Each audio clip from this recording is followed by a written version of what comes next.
Assalamualaikum warahmatullahi wabarakatuh.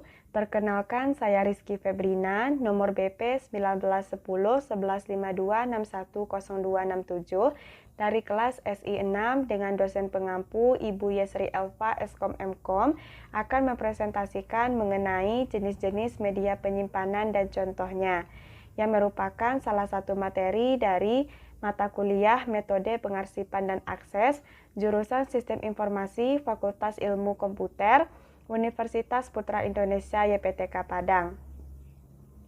Nah, yang pertama yang harus kita ketahui dalam media penyimpanan ini adalah apa itu media penyimpanan.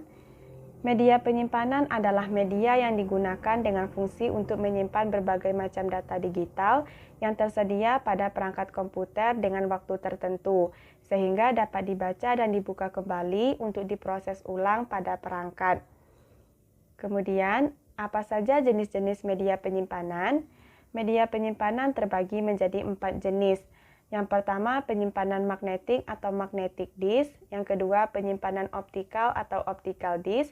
Yang ketiga, penyimpanan flash. Dan yang keempat, penyimpanan awat atau cloud storage. Yang pertama yaitu penyimpanan magnetik atau magnetic disk. Apa itu penyimpanan magnetik? Penyimpanan magnetik merupakan media penyimpanan yang termasuk ke dalam penyimpanan sekunder atau secondary storage yang paling banyak dipakai pada sistem komputer modern. Kelebihannya, kapasitas penyimpanan pada media ini lebih besar dari media penyimpanan lainnya, bahkan sudah mencapai petabyte dan kecepatan akses datanya juga tinggi. Kekurangannya, harganya lebih mahal jika dibandingkan dengan media penyimpanan lainnya. Kemudian cara kerjanya, pada saat disk digunakan, motor drive berputar dengan kecepatan yang sangat tinggi. Ada sebuah read-write head yang ditempatkan di atas permukaan piringan tersebut. Permukaan disk terbagi atas beberapa track yang masih terbagi lagi menjadi beberapa sektor. Cakram fixed head memiliki satu head untuk tiap-tiap track, sedangkan cakram moving head hanya memiliki satu head yang harus dipindah-pindahkan untuk mengakses dari satu track ke track yang lainnya. Kemudian, apa saja contoh dari penyimpanan magnetik? Contohnya adalah floppy disk atau disket, hard disk, super disk, dan zip drive. Di mana floppy disk atau disket merupakan perangkat penyimpanan data yang terdiri dari sebuah medium penyimpanan magnetis bulat tipis dan lentur yang dilapisi lapisan persegi yang berbentuk persegi atau persegi panjang. Floppy disk merupakan media penyimpanan sekunder yang bisa dilepas atau dicopot. Floppy disk pertama digunakan adalah disket 51/4 yang kemudian diganti dengan disket 31/2. Disket yang berukuran 51/4 mampu menyimpan data sebesar 360 KB sampai dengan 1,2 MB. Sedangkan disket 31/2 mampu menyimpan data yang berukuran 360 KB sampai 1,44 MB. Kemudian selanjutnya yaitu hard disk. Hard disk drive adalah media untuk menyimpan data non-volatile, yang artinya data yang disimpan pada hard disk tersebut tidak akan hilang meskipun komputer yang digunakan dimatikan. Hard disk mampu menampung data dalam jumlah yang sangat besar dengan kecepatan yang tinggi. Perangkat ini disimpan di dalam casing yang terhubung pada motherboard dengan menggunakan kabel ATA, SCS, atau SATA, dan didukung juga oleh koneksi ke power supply atau catu daya. Kemudian yang ketiga yaitu super disk. Super disk adalah disk drive dan disket yang diperkenalkan oleh 3M, perusahaan yang bergerak dalam bidang perkantoran, komunikasi, dan keamanan. Super disk asli mampu menyimpan data sebesar 120 MB, dan saat ini super disk mampu menyimpan data sekitar 240 MB. Kemudian zip drive. Zip drive dan zip disk adalah media penyimpanan data yang dikembangkan oleh Lomega yang fungsinya sama dengan disk drive dan disket standar. Zip drive merupakan media penyimpanan magnetik dengan head yang sangat kecil dan dapat menampung data hingga 750 MB. Format ini menjadi yang paling populer di antara produk-produk sejenis super floppy, tetapi tidak pernah mencapai status standar untuk menggantikan floppy disk 3,5 inci. Kemudian yang kedua yaitu penyimpanan optikal atau optical disk. Penyimpanan optikal adalah media yang menyimpan data komputer yang dapat ditulis dan dibaca dengan menggunakan laser bertenaga rendah. Optical disc pertama kali ditemukan pada tahun 1958 yang kemudian teknologi ini dipatenkan beberapa tahun kemudian. Kelebihannya, beratnya lebih ringan dari beberapa media penyimpanan magnetic disk. Kekurangannya, kapasitas memori lebih kecil dari magnetic disk dan jika tergores maka resikonya data tidak akan terbaca. Cara kerjanya, media penyimpanan tersebut berputar dengan sangat kencang dengan membaca data melalui optik yang berada pada perangkat pembacanya. Contoh dari penyimpanan optikal adalah CD, CD-ROM, CD-RW, dan DVD.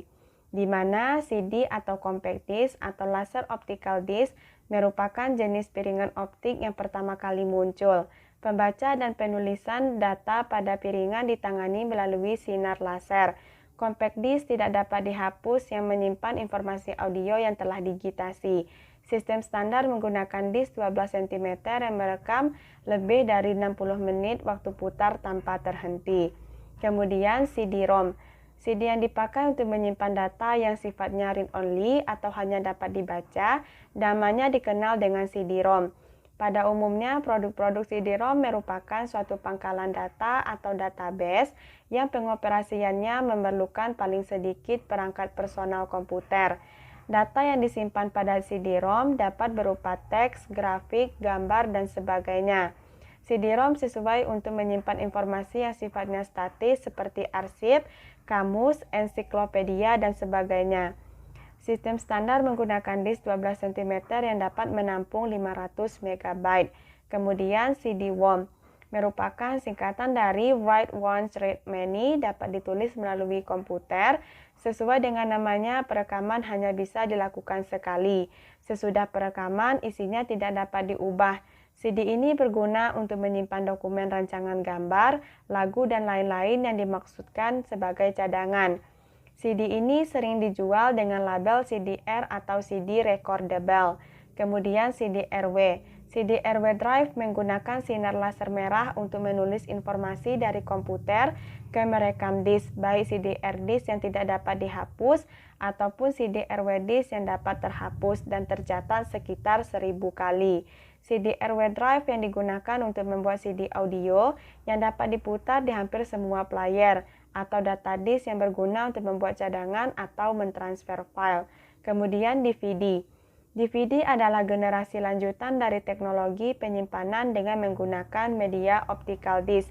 DVD memiliki kapasitas yang jauh lebih besar daripada CD-ROM biasa, yaitu mencapai 9 GB.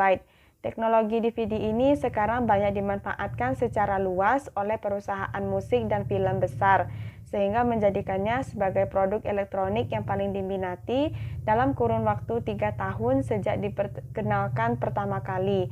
Perkembangan teknologi DVD-ROM pun lebih cepat dibandingkan dengan CD-ROM.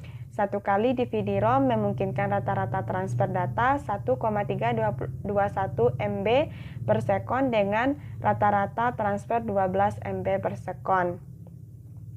Kemudian yang ketiga yaitu penyimpanan data flash.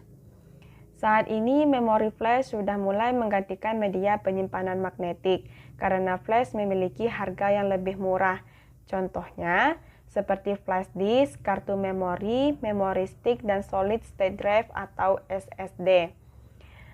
USB flash drive atau flash disk adalah media penyimpanan data portable.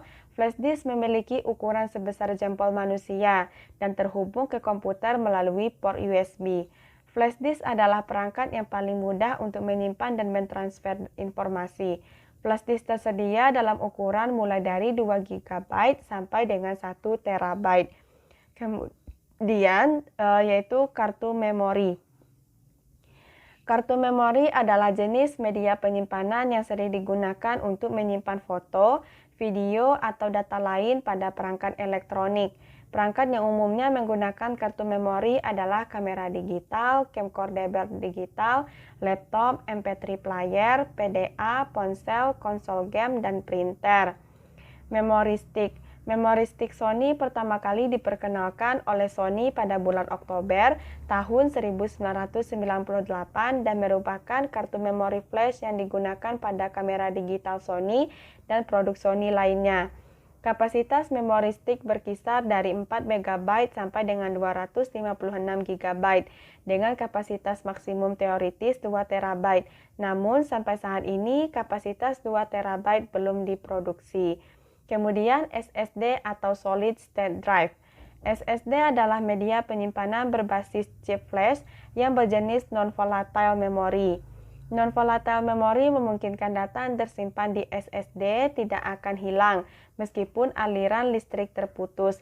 Sedangkan yang berjenis volatile akan kehilangan data ketika aliran listrik terputus seperti memori RAM atau random access memory.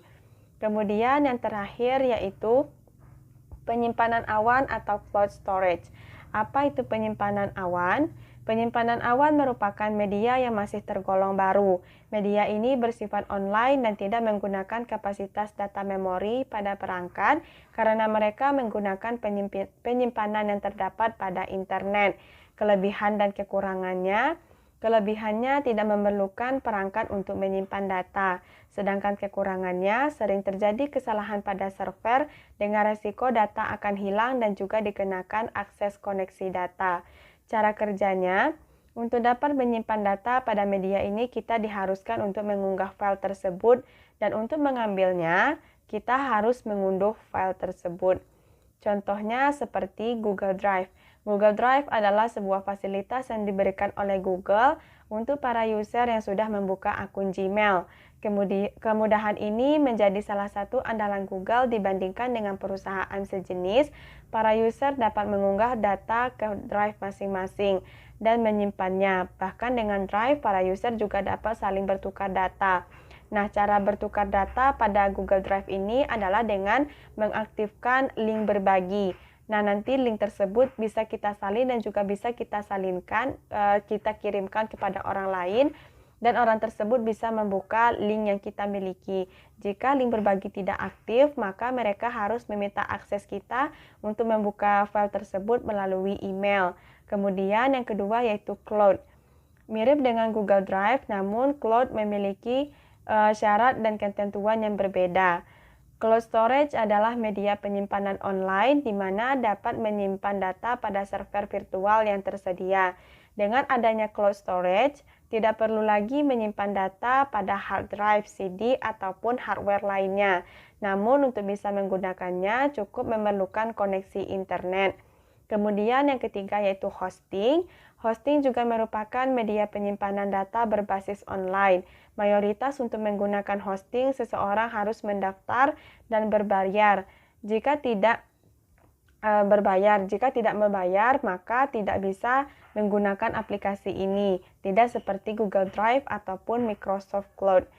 Nah, mungkin itu saja informasi yang bisa saya sampaikan. Semoga bermanfaat untuk kita semua.